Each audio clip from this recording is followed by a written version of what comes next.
आइए आज हम लोग MTG नीट का 11वां क्वेश्चन करेंगे जो कि क्लासिफिकेशन ऑफ एनिमल्स के अंतर्गत आता है।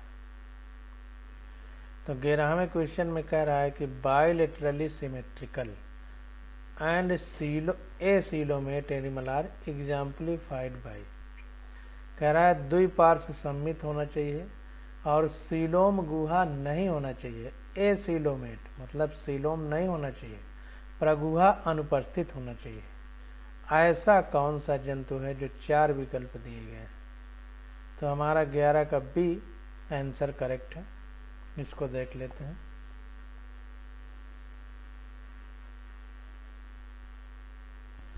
यहाँ पर देखिए प्लेटिहेल्मिन्थीज आर बायलेटरली सिमेट्रिकल ट्रिप्लोब्लास्टिक, यानी एक्टोडर्म, मीजोडर्म और इंडोडर्म, बाह्य त्वचा, मध्य त्वचा, अंतः त्वचा। ट्रिप्लोब्लास्टिक का मतलब त्रिकोरिक। एंड एसिलोमेट यानी प्रगुहा नहीं होती है। With organ level of organization, इनका जो शरीर होता है उसमें organ level of body organization पाया जाता है।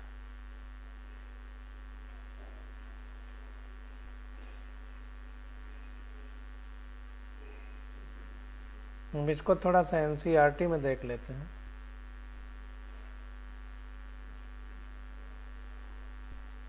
ये देखिए NCERT में सारे उत्तर आपको मिल जाएंगे। एनिमैलिया यानी बहुकोशिकी जो है, तो बहुकोशिकी में कोशिकी स्तर पोरीफेरा में पाया जाता है और ऊतक और अंगतंत्र स्तर यानी आर्गन सिस्टम लेवल, अंग या अंगतंत्र लेवल का सिस्टम का बॉडी ऑर्गेनाइजेशन यानी संगठन किसमें पाया जाता है। उसके बाद इसने बताया कि अरीय सममित यानी रेडियल सिमेट्री निडेरिया जिसको सिलेंट्रेटा बोलते हैं और टीनोफोरा में पाई जाती है। और द्विपार्श्व सम्मित में यानी बायलेटरल सिमेट्री में बिना गुहा का आगुही यानी बिना गुहा का यानी आगुही यानी एसिलोमेट कौन है, प्लेटिहेल्मिन्थीज। तो सारे क्वेश्चन NCERT में लिखे हुए हैं, आप लोग समझें तो सब उत्तर NCERT में। अगला क्वेश्चन हमसे पूछ रहा है, कह रहा है match the following columns and select the correct options. कह रहा है 6 से 15 पेयर ऑफ गिल स्लिट्स किसमें पाए जाएंगे। इसके बाद heterocercal, caudal fin, air bladder, poison sting, इन सब को हमें मैच करके बताना है। तो 12 का ए ऑप्शन हमारा करेक्ट है। इसको देख लेते हैं। ए वाला विकल्प हमारा सही है, यानी ए का सेकंड सही है। ए का सेकंड। तो 6 से 15 पेयर ऑफ गिल स्लिट्स किसमें पाए जाएंगे, साइक्लोस्टोम्स में। साइक्लोस्टोम्स में 6 से 15 पेयर ऑफ गिल्स पाए जाएंगे।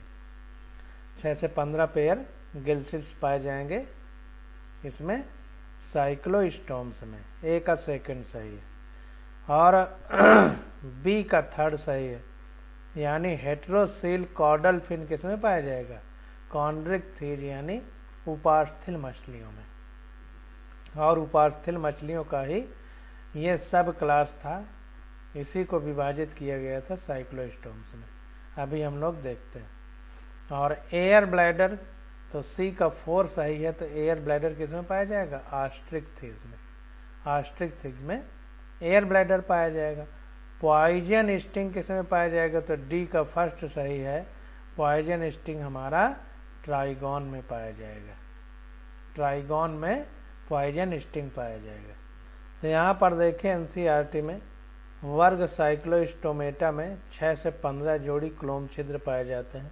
इसको हमने इम्पॉर्टेंट करके हाईलाइट किया था, अंडरलाइन किया था और बताया था कि इसको याद रखना है, पूछा जाएगा। इसके बाद देखो कॉन्ड्रिक्थिज आ जाता है, वर्ग कॉन्ड्रिक्थिज। तो ये देखिए लिखा है कि वायु कोश की अनुपस्थिति के कारण ये डूबने से बचने के लिए लगातार तैरते रहते हैं। तो इनमें वायु कोश अनुपस्थित होता है और देखिए क्लोम छिद्र अलग अलग होते हैं तथा पृष्ठद यानी अपर कुलम से ढके नहीं होते हैं। अब ऑस्टियोक्थिज देख लेते हैं। यह देखिए ऑस्टियोक्थिज में वायु कोश यानी एयर ब्लैडर उपस्थित होते हैं।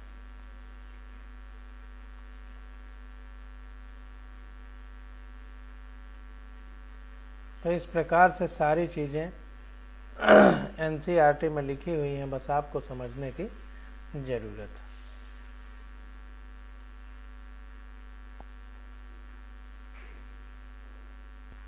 अब क्वेश्चन नंबर 13 देखते हैं। कह रहा है which of the following statement are true for the phylum Chordata. तो कार्डेटा के लिए निम्नलिखित में से कौन सा ऑप्शन हमारा करेक्ट है, हमको बताना है।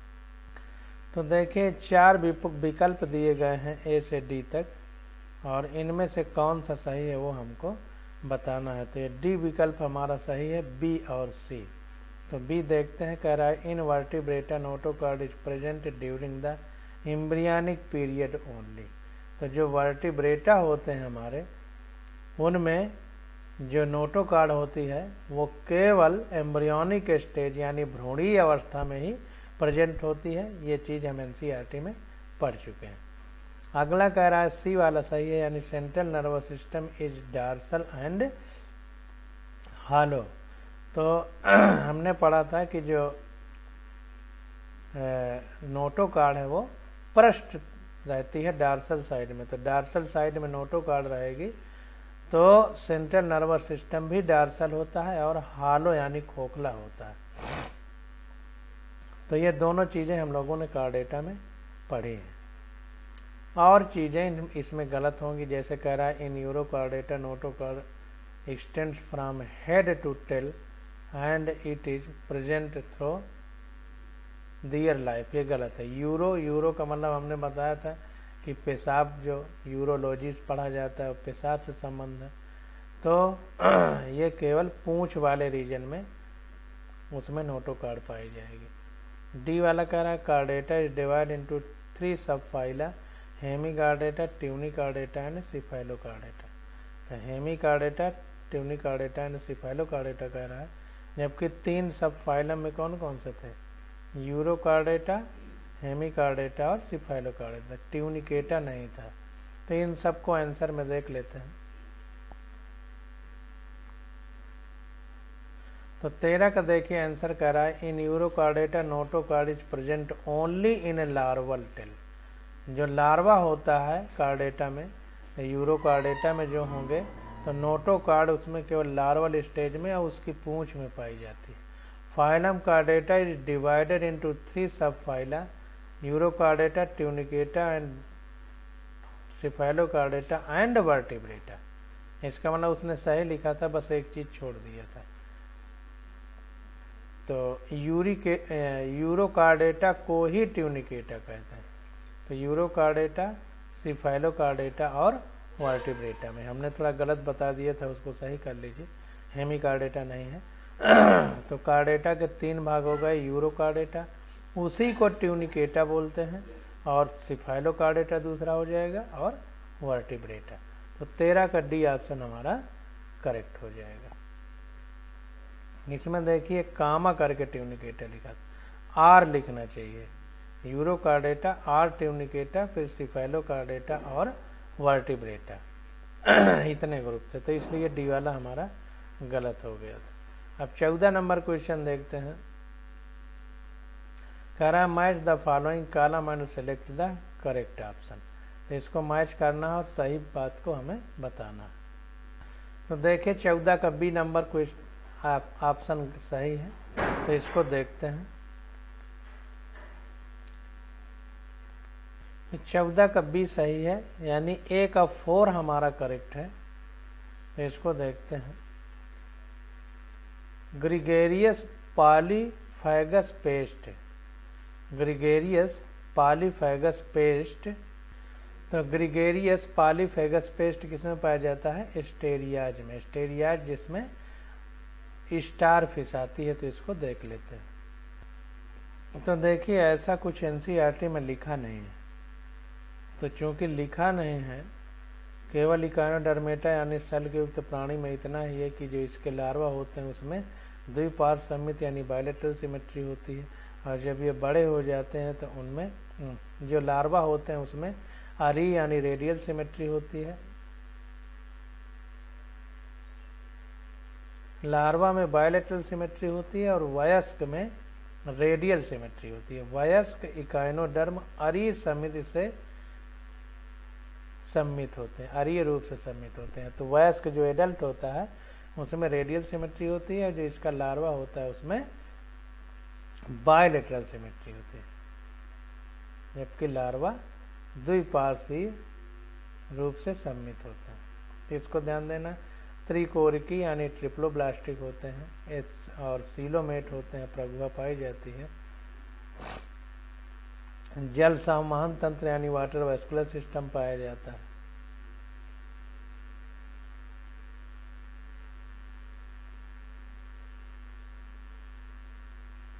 और देखिए कुछ नहीं लिखा है, पुराना क्वेश्चन होगा तो उसमें दिया गया है, एनसीईआरटी में नहीं है, तो ये चीज़ आपसे नहीं पूछी जाएगी कि ग्रिगेरियस पॉलीफैगस पेस्ट किसमें पाया जाता है, स्टेरियास। तो इसको आप काट दीजिए, नहीं पाया जाए, ये नहीं पूछा जाएगा कुछ। देखिए इसमें वैसे नीट 2020 में पूछा गया है, नीट 2020 में पूछा तो अभी पास में ही गया है, तो लिखा नहीं है, लेकिन तो याद कर लीजिए। ग्रिगेरियस पॉलीफैगस पेस्ट एस्टेरियाज में पाया जाता है। आगे हमारा है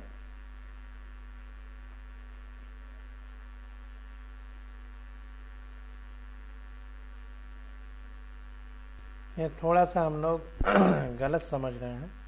14 का बी ऑप्शन करेक्ट है, बी में ए का 4 है, तो इसका मतलब ग्रिगेरियस पॉलीफैगस पेस्ट जो है ये पाया जाएगा लोकास्टा में, लोकास्टा में, इसीलिए गड़बड़ हो रहा था। तो ये लोकास्टा में पाया जाएगा ग्रिगेरियस पॉलीफैगस पेस्ट, ये लोकास्टा में पाया जाएगा। और adult with radial symmetry and larva with bilateral symmetry, यानी एडल्ट में अरीय सम्मित होगी वयस्क में, और बच्चे में द्विपार्श्व सम्मित होगी। ये स्टेरियाज यानी स्टार फिश में होगा, जो कि इकोनोडर्मेटा के अंतर्गत आती है। तो ये हमारा बी का फर्स्ट हो जाएगा। अब सी का सेकंड होना चाहिए। तो बुक लंग्स किस में पाए जाएंगे, स्कॉर्पियन में पाए जाते हैं बुक लंग्स। और डी जो है, डी का थर्ड होगा। तो बायोल्यूमिनेंस की प्रॉपर्टी किस में पाई जाती है, टीनोप्लाइना में। ये सब हम लोग एनसीईआरटी में अच्छे से पढ़ चुके हैं। अब 15 नंबर क्वेश्चन देखते हैं। कह रहा है match the following organism with respective characteristics, match the following organism with respective characteristics.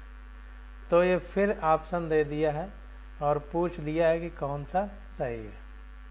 तो 15 का सी विकल्प हमारा सही है, तो इसको देख लेते हैं। तो ए का थर्ड होगा। पाइला में रेडुला पाया जाता है, पढ़ चुके हैं हम पीछे। और बी का,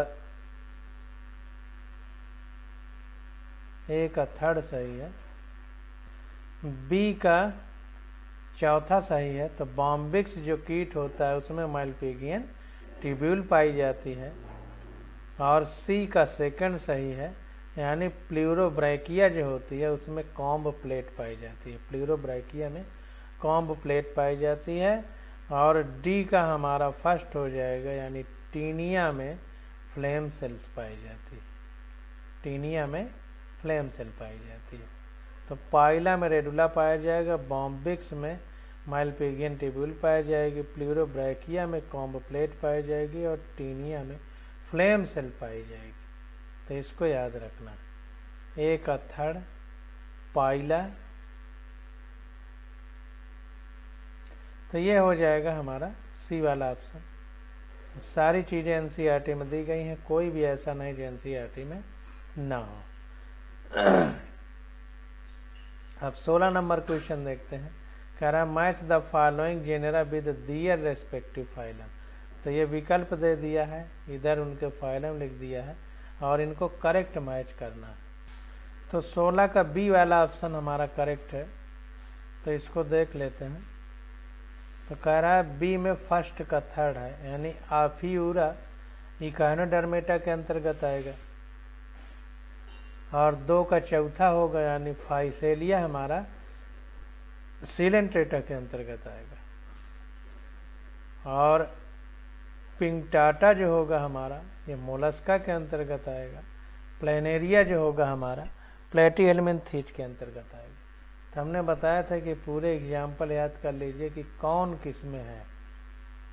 तो फिर से समझ लेते हैं, जो आफ्यूरा होगा ये इकाइनोडर्मेटा में होगा, फाइसेलिया होगा ये फाइसेलिया सिलेंट्रेटा में होगा, पिंगटाटा हमारा मोलस्का में होगा, प्लेनेरिया हमारा प्लेटीहेल्मिन्थीज में होगा। तो इसको देख भी लेते हैं आंसर। तो 15 का अभी हमने सॉल्यूशन नहीं देखा था, तो उसको देख लेते हैं। तो 15 का सी करेक्ट था। तो कह रहा है द बक्कल कैविटी ऑफ पाइला, पाइला यानी घोंघा, इसी को एप्पल स्नेल भी बोलते हैं, पासेज रेस्पिंग ऑर्गन्स, इसमें घिसने वाले अंग पाए जाते हैं। रेस्पिंग का मतलब किसी चीज को घिसना, जिसको रेडुला कहा जाता है, with transverse row of teeth, इसमें ट्रांसवर्स रो पाए जाते हैं, ट्रांसवर्स टीथ यानी अनुप्रस्थ दांत पाए जाते हैं। फॉर कटिंग ग्रास, घास को काटने के लिए। बॉम्बिक्स, जिसका दूसरा नाम सिल्क मॉथ है यानी रेशम वाला कीड़ा। एन इंसेक्ट, एक इंसेक्ट होता है यानी कीट होता है। हैज माइलपेगियन ट्यूब्यूल, इसमें माइलपेगियन ट्यूब्यूल पाई जाती है। एन एक्सक्रीटरी ऑर्गन, जो कि उत्सर्जन अंग है। Pleurobrachia is a ctenophore, Pleurobrachia जो है टीनोफोर के अंतर्गत आता है। हैविंग 8 सीलियरी प्लेट्स, 8 प्रकार के सीलियरी प्लेट पाई जाती हैं, और इन्हीं को कॉम्ब प्लेट कहते हैं। और जो हमारा टीनिया है, जिसको टीनिया सोडियम भी आता है, टीनिया सैजिनाटा, बहुत प्रकार के होते हैं। तो टीनिया इज ए प्लेटीहेल्मिन्थीज, ये चैप्टे क्रम के अंतर्गत आता है। टीनिया, इसमें फ्लेम सेल पाई जाती है, और फ्लेम सेल का काम क्या है? उत्सर्जन और ऑस्मो रेगुलेशन। ऑस्मो रेगुलेशन का मतलब शरीर की क्रियाओं को नियमित रूप से बनाए रखना। 16 का देखिए बी ऑप्शन करेक्ट है, हम लोग पढ़ ही चुके हैं। अब 17 नंबर क्वेश्चन देखते हैं। तो 17 नंबर क्वेश्चन में देखिए कह रहा है which of the following animals does not undergo Metamorphosis.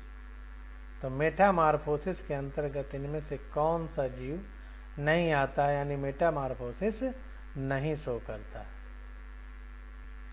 तो मेटामॉर्फोसिस अर्थवर्म यानी केचुआ में नहीं पाई जाती है। अर्थवर्म को हिंदी में केचुआ कहते हैं, जिसका अंग्रेजी वैज्ञानिक नाम फेरिटीमा पॉर्थ्यूमस।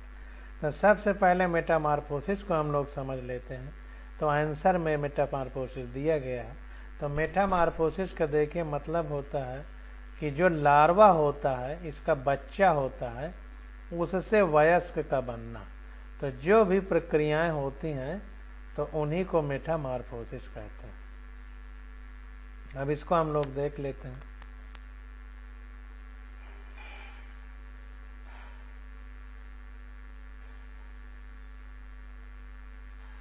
तो यहाँ पर देखिए लिखा गया है कि Metamorphosis is the process of transformation of an immature larva into an adult form into or more distinct stage। तो 2 या 2 से अधिक अवस्थाओं के बाद क्या होता है कि जो लार्वा होता है, इसका बच्चा होता है, वो एडल्ट यानी वयस्क में बदल जाता है। तो इस पूरी प्रोसेस को यानी प्रक्रिया को मेटामॉर्फोसिस कहते हैं। Larva Animals that undergo metamorphosis are said to have indirect development। जिन जंतुओं में मेटामॉर्फोसिस पाई जाएगी उनका डेवलपमेंट यानी उनका विकास अप्रत्यक्ष होता है, यानी इनडायरेक्ट होता है। अप्रत्यक्ष का मतलब उनमें लार्वा अवस्था पाई जाती है। इसमें एग्जाम्पल दे दिया है ट्यूनिकेट, मॉथ, स्टारफिश एटसेट्रा, मतलब इत्यादि। ये सब जो है इनडायरेक्ट डेवलपमेंट होता है मेटामॉर्फोसिस के द्वारा, और इनमें लार्वा अवस्था पाई जाती है। In case of earthworm development is direct which means no larval stage is present. अगर हम अर्थवर्म की बात करें तो इसमें क्या होता है कि डेवलपमेंट डायरेक्ट होता है, यानी कोई भी लार्वा अवस्था नहीं पाई जाती। देयर इज नो मेटामार्फोसिस, यानी किसी भी प्रकार की मेटामार्फोसिस नहीं होती। तो 17 का ए ऑप्शन हमारा करेक्ट हो जाएगा।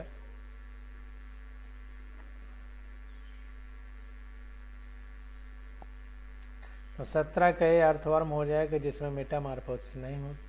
बानी ट्यूनिकेट, मॉथ, स्टारफिश इन सब में होगी।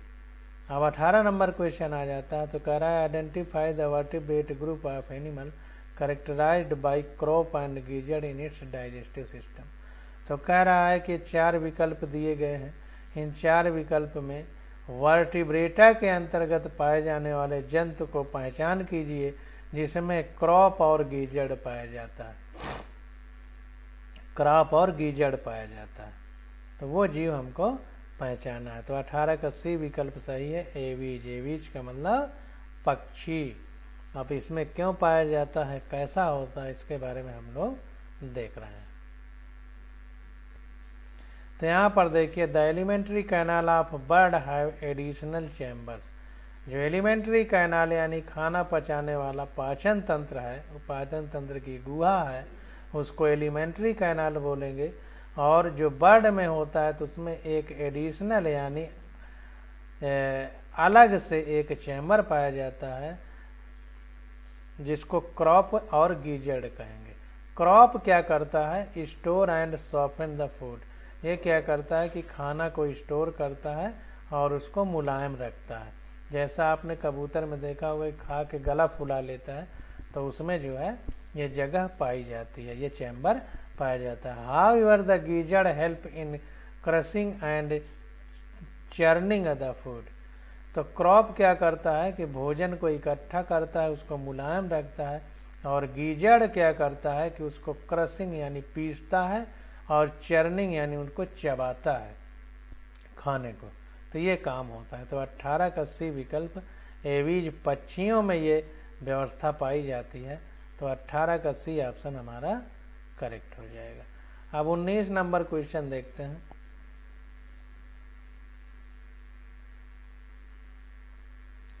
उन्नीस नंबर क्वेश्चन में कह रहा है कि which one of these animals is not a homeothermic. Homeothermic कौन सा नहीं है। तो पोइकिलोथर्मिक को बोलते थे असमतापी हिंदी में, और होम्योथर्मिक को बोलते हैं समतापी, यानी जिसके शरीर का टेम्परेचर तापमान एक जैसा बना रहे। तो वही कह रहा है कि इन 4 विकल्पों में से कौन सा होम्योथर्मिक यानी समतापी नहीं है, नॉट। यानी कुल मिला के हमसे पोइकिलोथर्मिक पूछ रहा है, यानी असमतापी पूछ रहा है। तो 19 का बी ऑप्शन चिलोन हमारा सही है। बाकी सब होम्योथर्मिक हैं, माइक्रोपस, कैमेलस और सीटाकुला, ये सब जो है होम्योथर्मिक है, और चिलोन हमारा होम्योथर्मिक नहीं है। इसको देख लेते हैं। तो 19 का बी वाला ऑप्शन हमारा करेक्ट है। Homeotherms are the animals that maintain constant body temperature. तो इसको ध्यान दीजिए कि ये होम्योथर्म का मतलब होता है कि जो शरीर का तापमान एक जैसा रखते हैं, यानी बॉडी टेम्परेचर मेंटेन रखते हैं।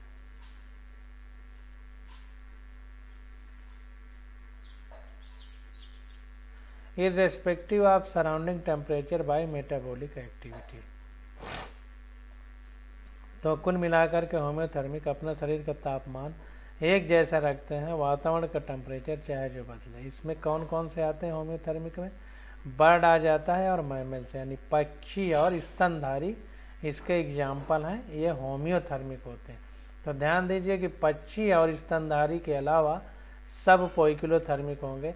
जैसे टर्टल जिसको चिलोन बोलते हैं, टर्टल, कछुआ जिसको जहाँ तक बोलते हैं, तो टर्टल चिलोन जिसको बोलते हैं, बिलोंग्स टू क्लास रेप्टिलिया। ये रेप्टिलिया के अंतर्गत आता है। And is poikilothermous or cold blooded, इसलिए यह पोइकिलोथर्मी यानी असमतापी होगा। इसी असमतापी को कोल्ड ब्लडेड यानी ठंडे खून वाला भी बोला जाता है। और जो समतापी होते हैं इनको वार्म ब्लडेड यानी होम्योथर्म्स को वार्म ब्लडेड भी बोलते हैं या गर्म खून वाले बोलते हैं। अब 19 नंबर क्वेश्चन देखते हैं।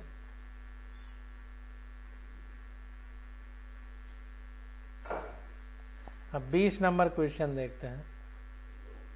तो 20 नंबर क्वेश्चन में कह रहा है कि important characteristic that hemichordates share with chordates. तो हेमी का मतलब आधा होता है। तो कह रहा है कि हेमिकार्डेट के कौन से ऐसे लक्षण हैं शेयर विद कार्डेट, जो कार्डेट के साथ शेयर होते हैं, यानी कार्डेट में भी पाए जाएंगे और हेमिकार्डेट में भी पाए जाएंगे। तो 20 का बी वाला ऑप्शन हमारा करेक्ट है। फायरिंग्स विद गिल्सिट्स, ये दोनों में पाए जाते हैं, कार्डेट में भी और हेमिकार्डेट में भी। हेमिकार्डेट, तो इसको देख लेते हैं।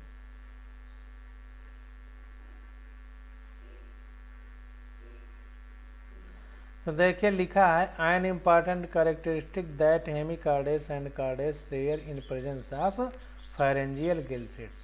तो फायरेंजियल गिल्सिट्स एक ऐसा चारित्रिक लक्षण है जो कार्डेटा और हेमिकार्डेटा दोनों में पाया जाता है। गिल्सिट्स आर डार्सल इन पोजीशन। गिल्सिट्स जो होते हैं ये डार्सल साइड में पाए जाते हैं, यानी पीठ की तरफ, पृष्ठ साइड, पृष्ठ की तरफ पाए जाते हैं। Hemichordates where they are lateral in chordates, जबकि कार्डेट में क्या होता है, लेटरल पाए जाते हैं। तो इसका ध्यान देना है कि कार्डेट और हेमिकार्डेट दोनों में फायरेंजियल गिल्सिट्स पाए जाते हैं। बस फर्क इतना है कि हेमिकार्डेट में gill slits are dorsal in position in hemichordate. Hemichordate में पृष्ठ में पाए जाते हैं और कार्डेट में ये सब लेटरल यानी पार्श्व में पाए जाते हैं, पार्श्व साइड में, पीठ की बजाय अगल बगल पाए जाते हैं। तो ये चीज हमें ध्यान रखना।